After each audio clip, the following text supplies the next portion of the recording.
Bonjour Monsieur Khan, Bonjour, vous allez bien? ça va très bien, merci. Présentez-vous Repartez. un peu. Donc, je suis Eliman Habikan, je suis le président de l'Ex-Africa, qui est un think tank panafricain basé à Dakar, au Sénégal, et qui travaille sur les questions de leadership, d'éthique, de gouvernance et de stratégie pour l'Afrique. D'accord, merci. Bon, sans plus tarder, on va passer à la première question.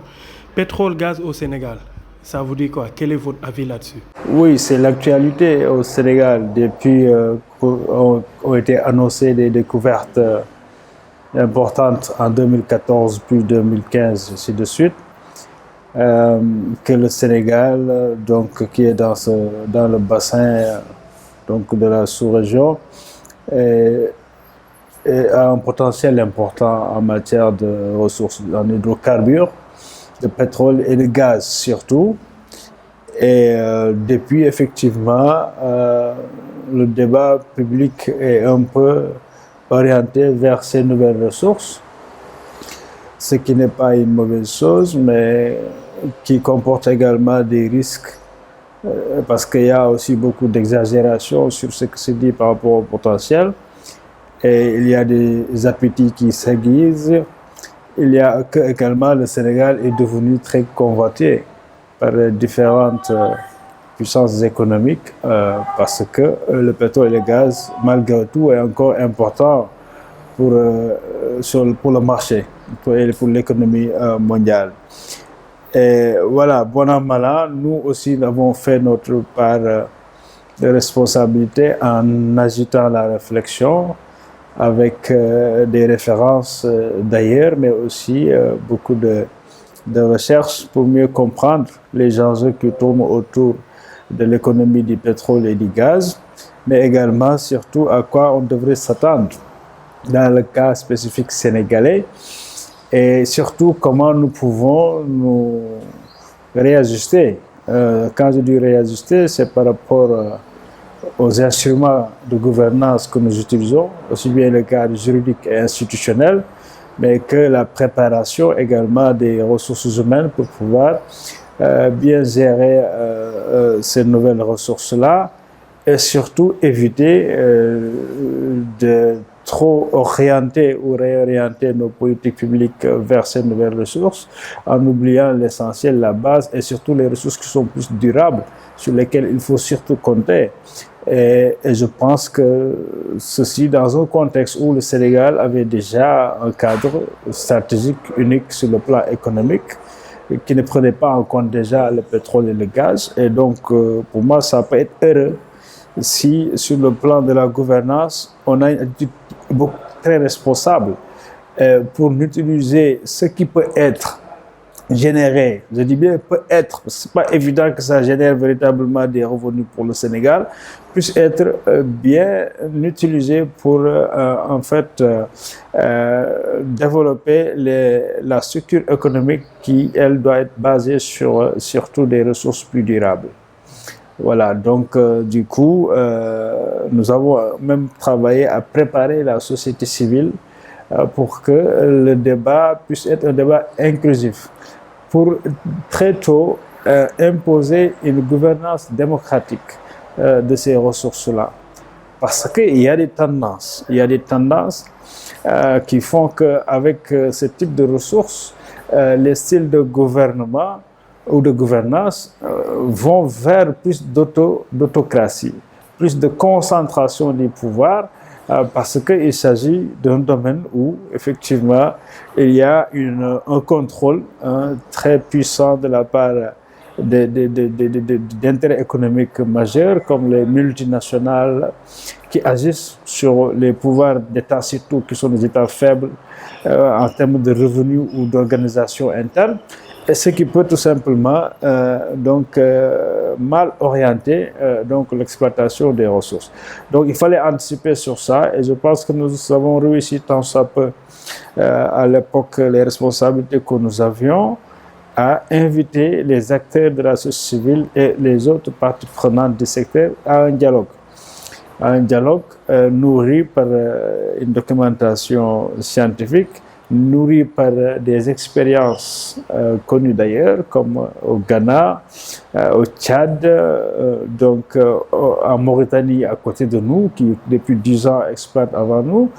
Donc également faire le benchmarking sur ce qui se fait en mieux ailleurs, tout en tenant compte des différences sur le plan des structures économiques des différents États. Donc ça, je pense que a constitué une base pour interpeller un peu la responsabilité de l'État.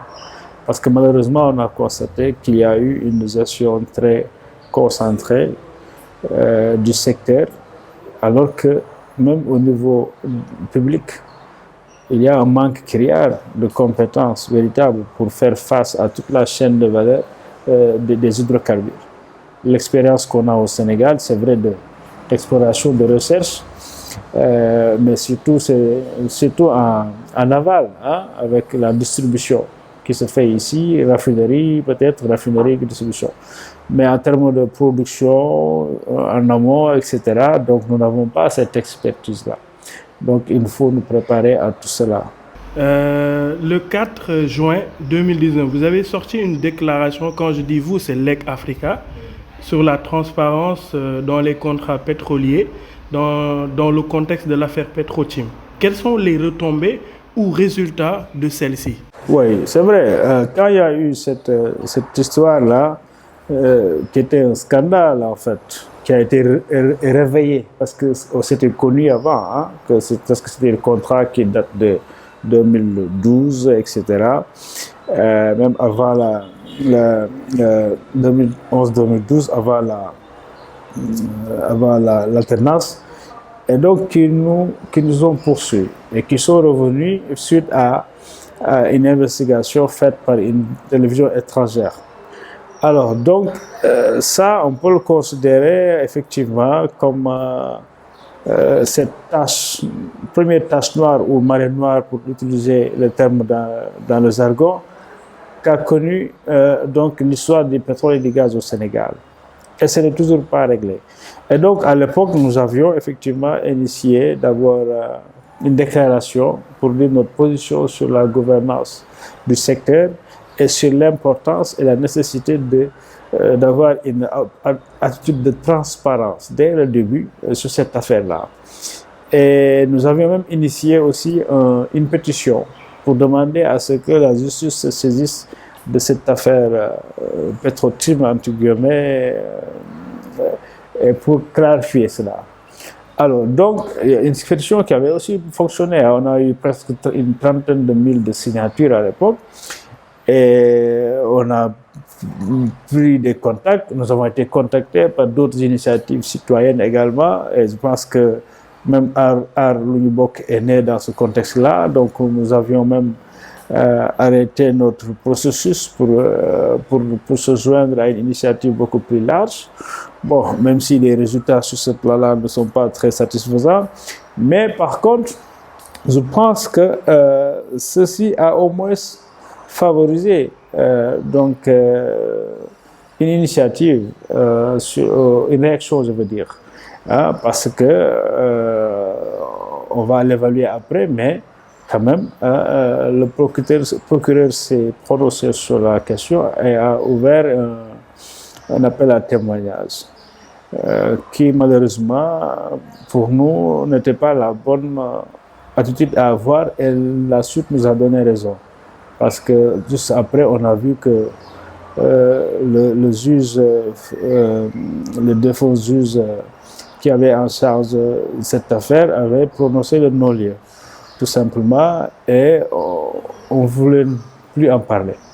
Alors, on n'était pas surpris, parce que nous savions dès le départ que cette affaire du pétrole et du gaz, des contrats Petro-Tim, ne sera jamais élucidée au Sénégal avec ce régime en place. Tant que les protagonistes qui sont impliqués dans cette affaire ont le pouvoir, ça ne bougera pas. Ça, nous le savions. Donc, nous n'étions pas vraiment surpris de l'attitude de la justice sur cette question-là. Mais pour autant, cela ne classe pas cette affaire. Nous, ce n'est pas pour rien que dès le départ, nous avions pensé que la meilleure façon d'apporter la lumière sur la question c'est d'utiliser les mécanismes et les moyens juridiques qui existent au niveau international et au niveau des pays où sont domiciliées les compagnies qui sont mises en cause dans cette affaire. Que ce soit Cosmos qui est américaine et BP qui est anglaise, ces pays disposent de lois qui permettent d'aller jusqu'au bout pour clarifier donc leur implication en termes de due diligence de ces entreprises-là sur des nébuleuses comme ça. Parce que ces entreprises ne peuvent pas traîner des nébuleuses comme ça et continuer à exister et faire ce qu'elles veulent dans les lois qui régissent le secteur chez eux et au niveau international. Donc nous avions en même temps enclenché des processus au niveau international en utilisant la solidarité internationale des organisations qui travaillent pour la transparence. Et moi-même, j'ai eu à avoir des réunions à Londres avec des organisations pour voir comment on peut, à partir de là-bas, donc déclencher des actions judiciaires ou pour le moins parlementaires, parce que quand même on peut passer par des députés anglais pour poser le problème, et donc pour avoir gain de cause. Mais on savait que ce n'était pas aussi facile, parce que justement ces États-là aussi protègent leurs compagnies, voyez-vous. Mais si on arrive à amener la question au niveau de la justice, il y a des possibilités de clarifier. Donc c'était surtout cette voie que nous privilégions plus qu'un règlement à l'interne, parce que nous savions que ça ne pouvait pas passer par véritablement une volonté de nos autorités à clarifier, parce qu'elles sont elles-mêmes donc impliquées dans cette affaire-là. Mais est-ce que cela ne leur donne pas raison à l'État du Sénégal, sachant que l'affaire a été classée, bon, jusqu'ici en tout cas, et d'une part, je dirais, d'autre part, ces compagnies internationales sont régies par des normes internationales, donc internationales du moins. Maintenant, sur ce plan-là, est-ce qu'ils n'ont pas raison en fait avec cette affaire Petro-Tim jusqu'à ce qu'on lâche l'affaire? Pourquoi vous dites qu'ils ont raison? Non, moi je pense qu'ils n'ont pas raison. Parce que nous disposons des informations qui montrent clairement qu'il y a des irrégularités dans ces contrats-là. Il y a des nébuleuses sur les contrats de cession qui ont été faits. Aujourd'hui, voyez-vous, Petro-Tim, qui était le grand spéculateur et qui est connu pour ça, parce que, en fait, on connaît quoi, qui sont les acteurs. Il y a des spéculateurs qui viennent, qui font le vrai deal. Ensuite, on essaie de tout nettoyer pour que les majors viennent maintenant pour dire que oui, tout est OK, nickel, maintenant on peut s'engager. C'est exactement ça, tout le monde le sait. Alors, donc, sur ce plan-là, je pense que la raison d'être aujourd'hui, où est Petro-Tim, où est Franck Timis, il est totalement sorti de l'affaire, mais il est sorti de l'affaire avec quoi? Lui, il s'est déjà enrichi sur le pétrole qui est trouvé au Sénégal, alors qu'il n'a absolument rien fait pour l'exploitation de ce pétrole-là. Il est sorti de l'affaire avec des milliards quelque part, qu'il partage peut-être avec d'autres acteurs qui sont ses complices sénégalais.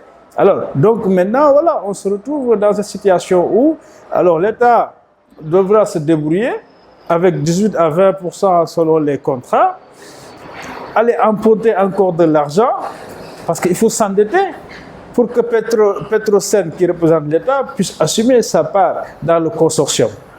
Mais comment vous allez rembourser cet argent-là? On se met donc dans un engrenage où finalement, non seulement ces ressources nous seront spoliées, mais également elles risquent de nous créer des problèmes économiques, des déficits budgétaires, etc., d'endettement à n'en pas finir, etc. Voilà un peu le problème.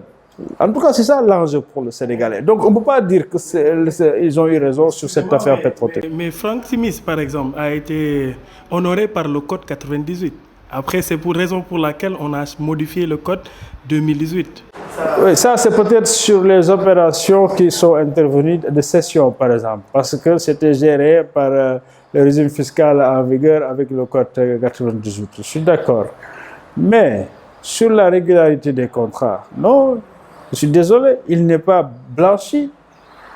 On a vu défiler un rapport de l'IGA qui n'a été reconnu nulle part, qui n'a été pris en compte par le juge qui a prononcé le non-lieu, alors qu'il s'agit d'une information juste et vrai d'un organe de contrôle qui est là pour cette mission. Ces gens sont payés pour faire ce travail. Alors, donc, on passe comme ça, perte de profit, des micmacs qui ont été faits dès le début, quand il fallait contractualiser. Et maintenant, voilà, c'est du blanchiment en fait qui se fait. C'est du blanchiment qui se fait. Alors ça, c'est pas acceptable. Ça, nous ne l'accepterons jamais parce que ça sera toujours la marée noire de l'histoire du pétrole au Sénégal qui ne fait que démarrer aujourd'hui. Voilà. Parlant de blanchissement, on a vu que vous avez organisé une série de webinaires sur les flux financiers. Quel était l'objectif, le but et le résultat de ces webinaires-là? Oui, nous, en tant qu'organisation panafricaine, nous nous intéressons à tout ce qui concerne la mobilisation des ressources pour l'Afrique. Et que ces ressources mobilisées soient investies pour le progrès économique et social des Africains. C'est ça qui nous intéresse au fond. Et donc, tout ce qui touche ces aspects de gouvernance économique, nous y travaillons. Et donc, c'est pour ça qu'on travaille et qu'on s'intéresse sur les ressources. Maintenant, l'exploitation des ressources est un fait. Et comme vous le savez, même ici en Afrique de l'Ouest, presque 70% de l'économie est basée sur les ressources naturelles, mais qui ne bénéficient pas à nos États. Et pourquoi? Parce qu'il y a des problèmes de gouvernance, etc., beaucoup de problèmes de corruption et tout, mais parce que surtout on s'est rendu compte que ce secteur-là, comme d'autres, contribue à ce qu'on appelle les flux financiers illicites. C'est-à-dire c'est des flux financiers d'argent qui transitent ou bien qui sont même générés ici en termes de revenus sur la base d'une production locale, mais qui nous échappent, qui traversent nos frontières pour aller ailleurs. Alors il y a plusieurs formes. Et donc nous nous sommes intéressés à ça pour voir comment l'Afrique pourrait éviter cette saignée pour bénéficier de cet argent-là et donc l'investir dans l'économie locale. Et on s'est rendu compte que si nous arrivons à cela, nous n'avons plus besoin de l'aide publique au développement. Parce que les estimations existantes sont aux alentours de presque 88 milliards de dollars par an que l'Afrique perd et qui se retrouve ailleurs, tout simplement à travers ce flux financier illicite et à travers presque 3 mécanismes, dont le principal concerne les transactions économiques, commerciales, je veux dire, et la fiscalité, où on se rend compte que presque les 3/4 de ce que nous perdons, donc c'est à ce niveau, c'est-à-dire que ça implique justement les contrats aussi que nous signons, les codes que nous avons, les conventions que nous signons, que ce soit des conventions fiscales, que ce soit des conventions bilatérales d'investissement, etc. Donc tout ceci constitue des niches de fuite des capitaux qui quittent l'Afrique pour aller ailleurs. Et ensuite, l'autre registre, c'est dans la criminalité. Donc les drogues là, que ce soit produits ou bien qui transitent par ici pour aller ailleurs, etc. Donc constituent également une autre source de flux financiers illicites. Et le troisième registre, c'est la corruption aussi qui contribue beaucoup à cela. Donc nous nous sommes intéressés à ça pour ensuite contribuer à ce que des stratégies soient développées au niveau de nos États, de nos administrations fiscales, au niveau des confédérations d'administration fiscale, au niveau même des politiques harmonisées au niveau sous-régional et régional, pour quand même arrêter cela. Alors, donc, c'est ça. Donc, mais on s'est dit qu'il faut sortir des carcans techniques, où ce sont que peut-être ceux qui travaillent sur les réseaux financiers ou bien les administrations douanières, fiscales, de contrôle à la frontière, etc., qui s'intéressent à ça. Mais il faut que ce soit l'affaire des peuples. Alors c'est pour cela que nous avons initié un projet qui consiste à former les journalistes d'abord, dont le métier est justement de transmettre ces informations-là, mais également les acteurs qui sont dans les organisations citoyennes D'abord, et ensuite aller vers même les représentations populaires comme l'Assemblée nationale, etc., les former pour qu'ils prennent la mesure des enjeux de ces flux financiers illicites, pour qu'ils comprennent que ces montants qu'on perd chaque année sont supérieurs à l'aide publique au développement réunie pour l'Afrique, sont supérieurs aux investissements directs étrangers de loi. Alors donc, si on travaille à mettre en place des mécanismes pour les arrêter, alors nous pourrons assurer une certaine souveraineté au niveau des décisions à nos États. Donc c'était ça l'objectif pourquoi nous avons fait ce travail-là. Et je pense que de plus en plus les gens en parlent, c'est dans le débat public, ça intéresse les citoyens et c'est tout à fait heureux parce que ça permet également indirectement de conscientiser les décideurs pour qu'ils puissent faire le nécessaire.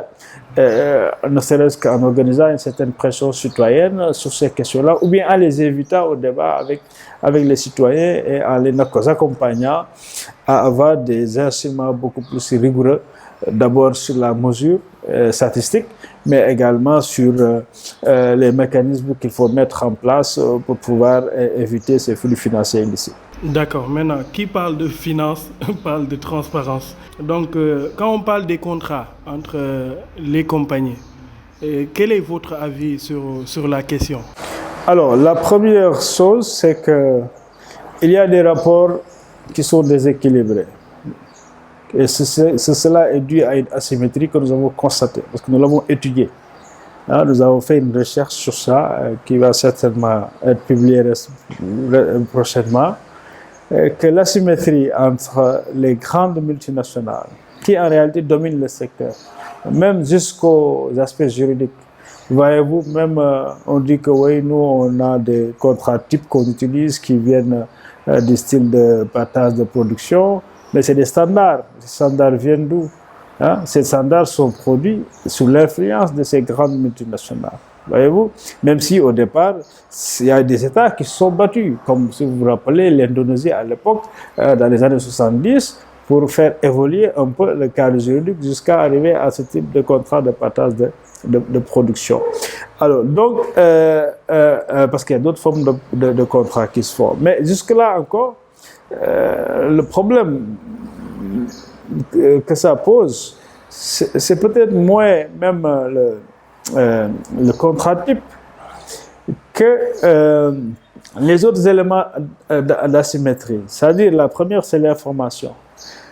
Pour savoir déjà les ressources que nous avons, il faut recourir à des multinationales qui viennent faire le travail pour nous dire... Mais on a l'ITIE, on a le site de l'ITIE. Non, l'ITIE ne fait que rétacher des données secondaires.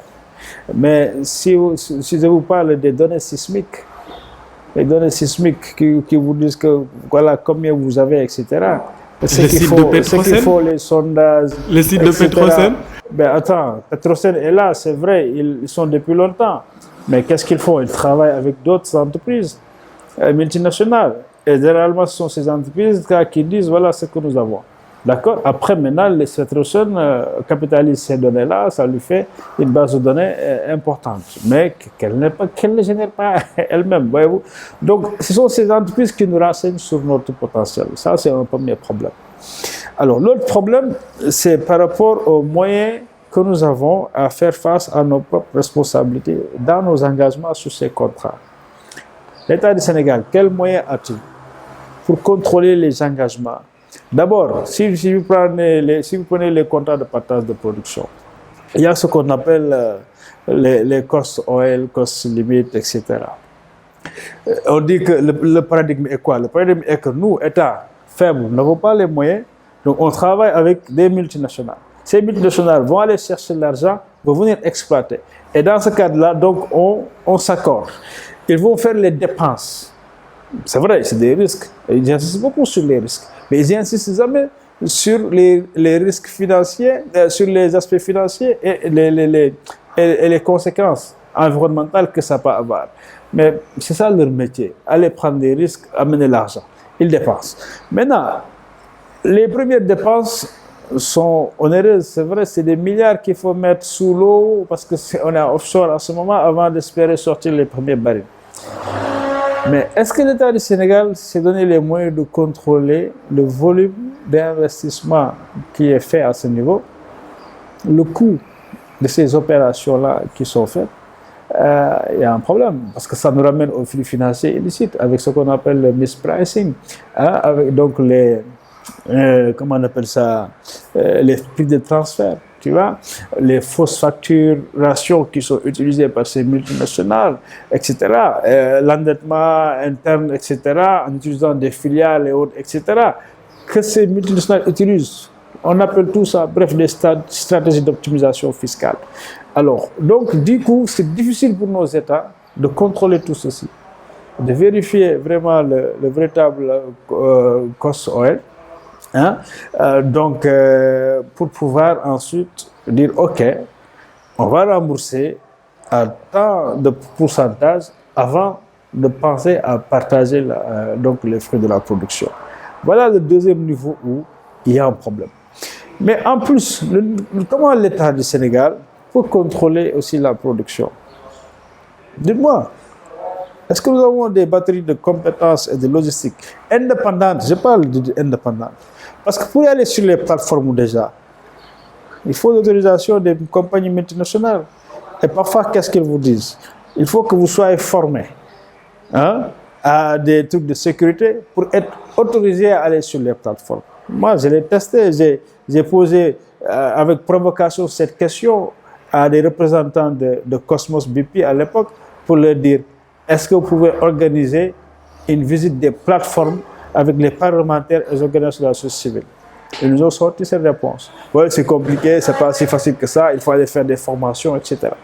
Donc, quels moyens nos États ont pour contrôler la production? Est-ce que la douane a la possibilité d'aller sur les plateformes offshore, de voir la production, comment ça se passe, etc., de contrôler qu'on ne déclare pas une sous-production, hein? Et pourtant, c'est arrivé en Afrique. Vous avez vu le président congolais lui-même, M. Lissouba, l'ex-président, dire qu'il ne savait pas combien de pétrole sortait par jour.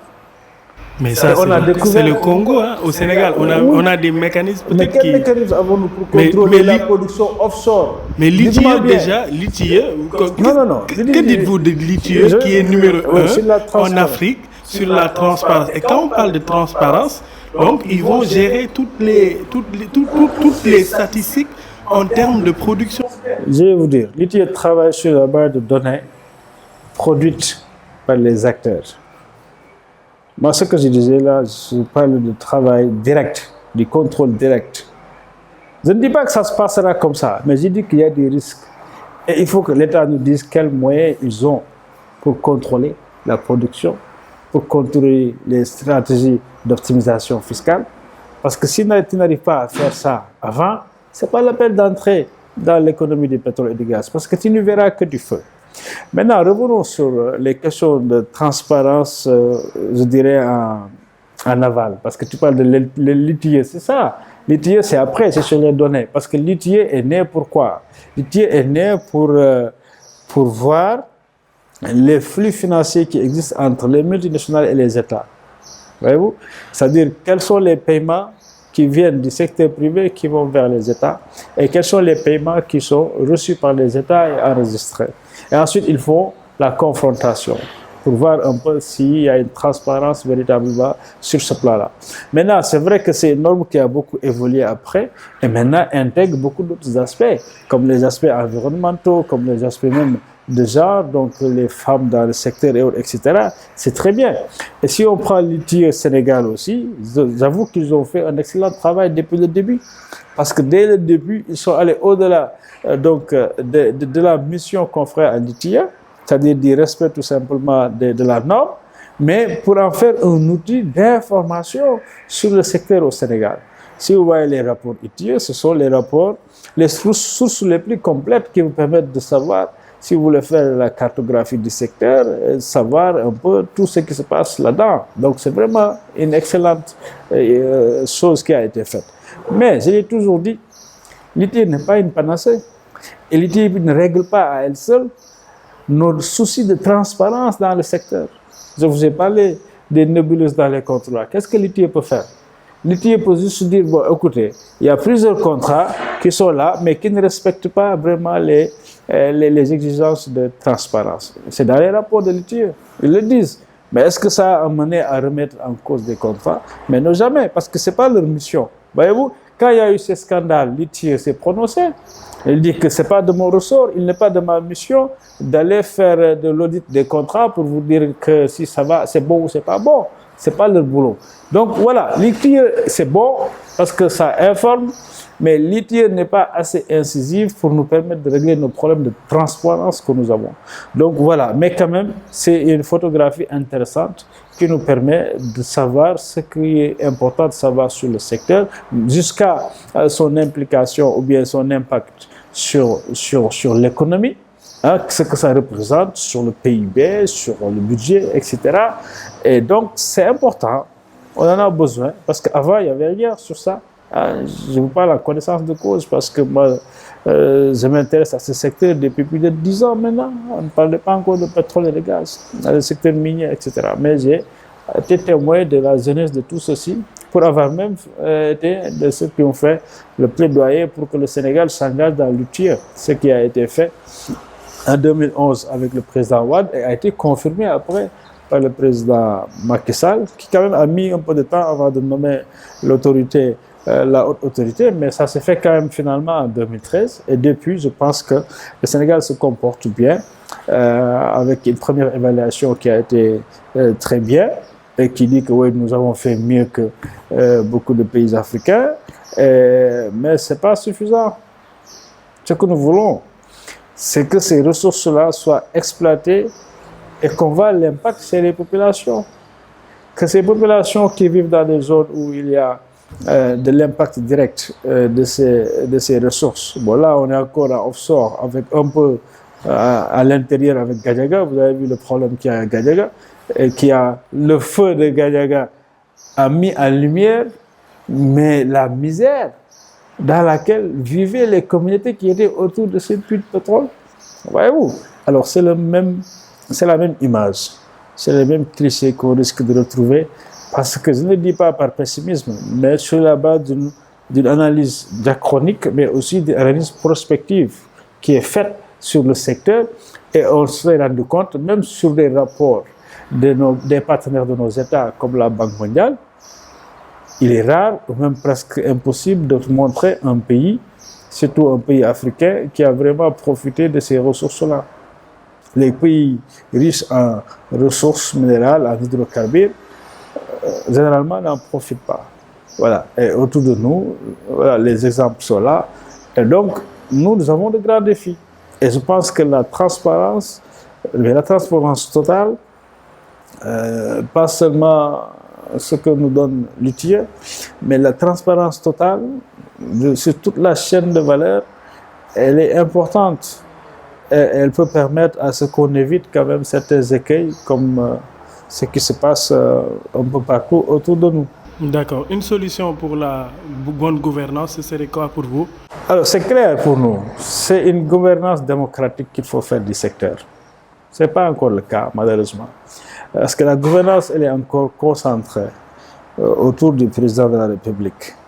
Voyez-vous, même si les nouveaux codes prévoient des commissions, etc., mais les décisions, vraiment, c'est le président. Et parfois, avec son ministre de tutelle, on a vu ce qui s'est passé avec le ministre du pétrole, qui est parti quand il n'était pas d'accord. Voyez-vous, donc c'est le président, finalement. Tout se passe autour de lui. Donc il faut descendre, il faut déconcentrer ce pouvoir. Il faut ouvrir l'espace de transparence. Il faut impliquer l'ensemble des acteurs, mais surtout les citoyens. Les citoyens organisés à travers les organisations de la société civile, à travers des citoyens experts qui connaissent, qui peuvent vraiment avoir aussi une position indépendante, tu vois, pour éclairer davantage les décisions. Et je pense que c'est ce qui aurait dû se faire au sein du COS-Petrogaz, qui était une bonne initiative au départ du président. C'était en 2017, je crois. Mais le COS-Petrogaz jusqu'à présent est fermé à la société civile, même si les textes ont été revus pour mettre la société civile et un représentant de l'opposition, ça ne sert à rien. Un représentant de la société civile, un représentant de l'opposition, qu'est-ce que ça fait dans un comité où presque il y a la moitié des ministres C'est un peu un conseil présidentiel, voyez-vous, conseil des ministres, hein, plutôt présidentiel. Donc, alors, donc, il faut l'ouvrir. Et l'ouvrir, c'est au-delà de cet espace de concertation, mettre en place des organes beaucoup plus incisifs où il y a une possibilité de prise de décision par des acteurs indépendants. Et ça existe par exemple au Ghana, le PIAC, le fameux PIAC, Public Interest Accountability Council, qui est presque dominé par des acteurs de la société civile et des experts du domaine, mais qui voit quel est l'intérêt public dans des décisions liées au secteur. Voilà ce qu'il faut faire. En plus de cela, mieux organiser et séparer les pouvoirs. Par exemple, on avait beaucoup décrié Petrosen. Il y a une réforme, mais qui n'est pas suffisante. Parce qu'on a encore le holding, bon, on a peut-être Amont qui est différencié de Laval, etc. Et puis bon, voilà, mais ce n'est pas suffisant. C'est-à-dire que, parce que Petrosen fait beaucoup de choses. Petrosen, il s'agit de la promotion du secteur. Petrosen, il s'agit du contrôle de ce qui se fait à l'interne. Petrosen est également partie prenante des consortiums. Donc, elle peut s'identifier quelque part du côté de l'entreprise, voyez-vous, même si elle y représente l'État, ça fait beaucoup de choses et de conflits d'intérêts à l'intérieur. Donc, pour moi, la réforme institutionnelle n'est pas encore achevée. Il faut davantage séparer les choses, impliquer davantage les populations autour des tables de prise de décision, mais surtout donner un peu plus de pouvoir quand même à l'Assemblée nationale. Hein? Oui, il faut que les choses passent à l'Assemblée nationale, il faut que ça soit débattu, s'il faut donner un contrat à une entreprise comme Total ou bien Petrobras, ou je sais quoi là, de quelle autre puissance, mais il faut qu'on ait ces débats-là à l'Assemblée nationale avant de prendre une décision. Et je pense que si on n'arrive pas à ce niveau de gouvernance démocratique, c'est ça que j'appelle la gouvernance démocratique du pétrole et du gaz, et je travaille sur ça. Et pourquoi j'insiste sur ça? Parce que je pense que c'est la meilleure façon de renforcer les capacités de négociation de nos États, qui sont faibles. Ils le savent. Ce n'est pas un secret de le dire. Ce n'est pas aussi trahir notre pays que de dire que nos représentants n'ont pas les capacités de négociation face à ces mastodontes de multinationales. Un ministre qui était là l'a dit, j'ai fait un film sur ça, si vous l'avez vu, qui, au moment de négocier avec des batteries de compétences en face, il peinait même à trouver un bon juriste qui connaît le secteur pour aller avec lui. Tout le monde sait qu'on ne suffit pas. Il faut plusieurs juristes spécialisés sur plusieurs domaines dans le secteur pour aller signer un contrat et en négocier. Mais il ne faut pas seulement que des juristes. Il faut des financiers, il faut des économistes, il faut des ingénieurs également. Il faut même des sociologues, voyez-vous. Donc, tout ceci, c'est une créole de compétences que nous n'avons pas encore mis en place. Bon, on nous vend l'INPG, ce qui est très bien. Mais qu'est-ce que l'INPG forme? Et combien? Hein? Et qui définit le programme à l'INPG? Qui finance l'INPG? C'est encore des multinationales qui ont des intérêts ici.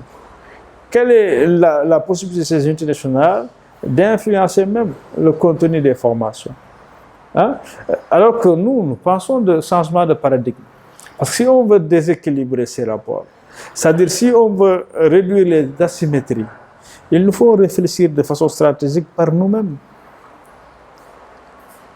et voir réellement quelle politique est-ce que nous devons avoir sur nos ressources humaines. Et c'est connu. En Afrique, le premier problème, c'est la planification de l'exploitation, de la gestion de ces ressources. Il n'y en a pas. Du coup, tu vois, il n'y a même pas de politique pétrolière, etc. On a juste un code, un contrat type. Avant, c'était premier venu, premier servi. Maintenant, on organise des opérations marketing, etc. Mais c'est toujours pas ça. Il faut d'abord qu'on ait une vision claire de comment il faut utiliser ces ressources. Et cette question, elle est lancinante aujourd'hui. Pourquoi? Parce que le monde bouge. Cette pandémie nous a montré qu'il nous faut changer de paradigme. Voyez-vous? Parce que le monde est capable de se fermer. En tout cas, les puissants sont capables de se fermer sur eux-mêmes pour régler leurs propres problèmes. Et donc, on ne parle pas des plus faibles. On fait face donc à à un marché qui n'est pas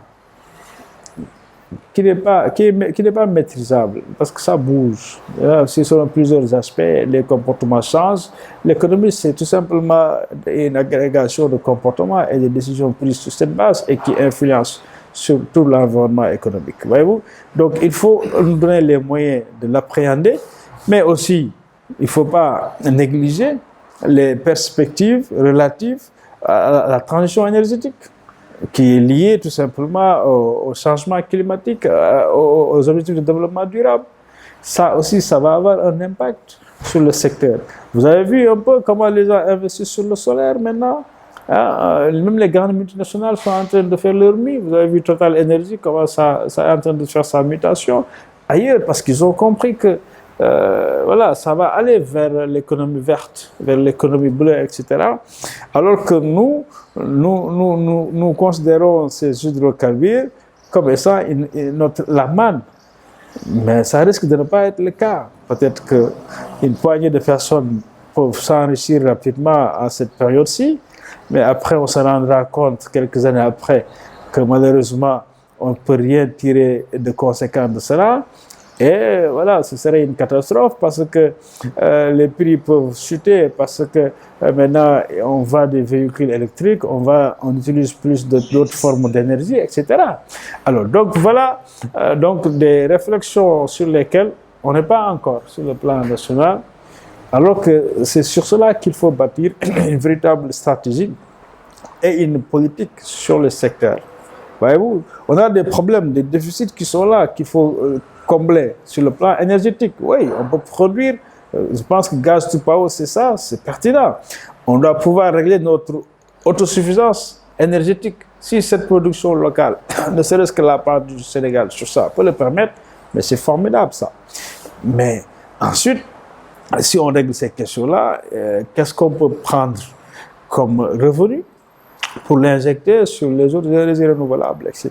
Et de plus en plus, moins compter sur ces énergies, ou bien en faire même des réserves.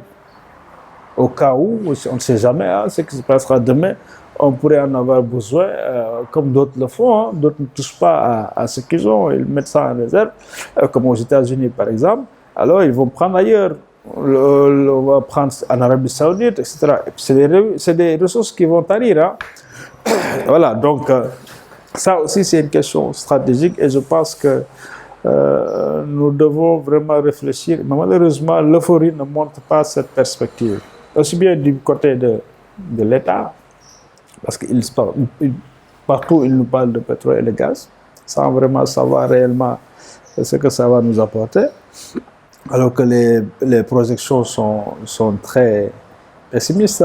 Même le FMI ne nous donne pas plus de 2% du PIB.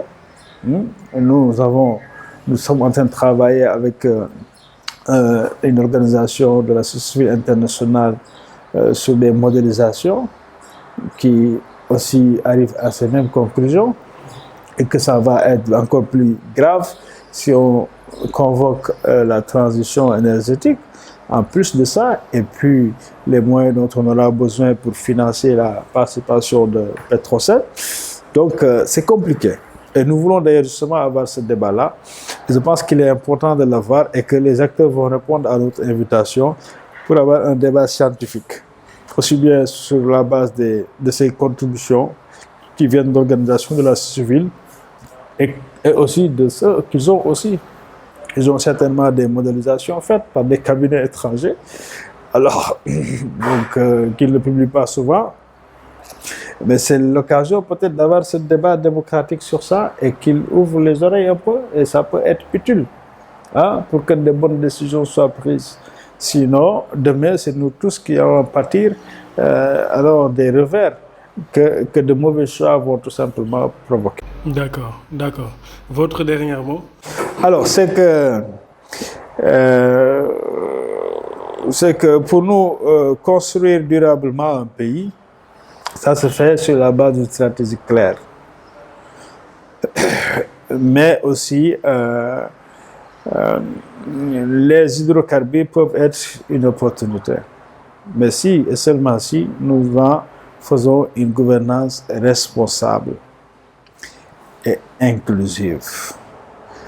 Que le Sénégal puisse construire un consensus fort et positif autour de la stratégie et de la planification qu'il faut faire de notre potentiel en ressources, en hydrocarbures, tout comme les ressources minières également. C'est très important. Sinon, on va aller vers des instabilités alors que le jeu n'en vaudra pas la chandelle. Parce que tout le monde agite cette question. Tout le monde parle de pétrole-gaz. Hein? C'est comme si, voilà, chacun a son allumette et est prêt à mettre le feu sur ça. Même la cellule stratégique qui gère ça s'appelle COS Pétrole-Gaz. Il y a une COS avec pétrole-gaz. Donc, tu vois, donc, il faut beaucoup plus de sérénité et c'est le dialogue qui le permet. Nous invitons à cela, vraiment. Et voilà, savoir que ce n'est pas la panacée pour nous. On est seulement à environ 100 000 barils par jour, quand le Nigeria a presque 2 millions de barils par jour. Même le Ghana est à plus de 200 000 barils par jour et vont aller vers 400 à 500 avec les nouvelles découvertes qu'ils ont. Les Norvèges dont on parle à 1 700 000, 2 millions de barils par jour. Ouais, nous sommes loin de ça. Donc c'est encore des miettes si on peut dire. Mais n'oublions pas le gaz aussi. Hein? Oui, je crois que c'est le gaz surtout qui est plus important pour nous, effectivement, il faut le dire. C'est vrai que le pétrole a beaucoup de... On parle plus de pétrole au Sénégal, alors qu'on a plus de gaz. Voilà, c'est ça. Mais c'est surtout sur le gaz qu'on peut faire la différence. Et donc, on peut l'utiliser vraiment pour régler nos problèmes d'équilibre énergétique, pour permettre au reste de l'économie de s'en sortir, parce que voilà, pour être productif, il faut maîtriser les coûts, mais les coûts d'énergie sont importants chez nous. Donc si ça peut nous permettre de régler ça, ce serait une excellente chose. Et permettre également que les gens puissent pouvoir se déplacer plus facilement à moindre coût. Hein? Donc voilà, ces éléments-là, ça peut atténuer. Donc ça peut vraiment atténuer les difficultés de la vie de nos citoyens. Mais il ne faut pas qu'on mise vraiment sur ça pour devenir un Eldorado comme certains le pensent. Parce que le risque, je vais finir par ça, c'est que tout le monde s'agite et on crée même une instabilité autour d'une affaire qui, en réalité, ne l'est que symboliquement, mais en réalité ne va pas faire bouger les choses. Donc, il faut calmer les ardeurs sur ce plan-là. Et il n'y a qu'un débat scientifique et serein qui peut le permettre. Et nous, c'est ce que nous voulons apporter comme contribution dans le secteur. En tout cas, merci beaucoup de nous avoir reçus aujourd'hui. Nous avons beaucoup appris sur ce que vous avez dit. Bon, en tout cas, les internautes vont beaucoup apprendre de votre avis personnel. En tout cas, nous vous remercions pour tout de nous avoir accueillis ici. Et bon, on vous rappelle que vous êtes Elimane Kane, président de LEC Africa. Donc, on vous dit à la prochaine. Merci, c'est moi qui vous remercie et vous encourage aussi parce que vous avez bien flairé et ce que vous faites, c'est important. On a besoin d'une bonne information et de faire rencontrer les acteurs autour de ça pour que le peuple puisse en gagner. Merci. Merci à vous.